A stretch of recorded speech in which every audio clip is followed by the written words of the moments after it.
my favorite fruits is a tomato. Yes, a tomato is a fruit because it has seeds. Same thing with an avocado, has a seed, it's a fruit. I like to choose tomatoes that are vine ripened because then they're very fragrant. They usually have more chance to ripen on the vine and they're going to yield you a better fruit.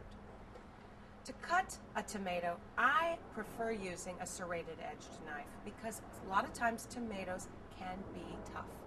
So my tip is to cut the top to get rid of the stem and the bottom. So again, I have a flat surface so things aren't rolling away on me. I'm going to take my tomato, I'm going to half it, and I'm just going to make beautiful quarters, nice and thin, which you can use for a salad or for a display.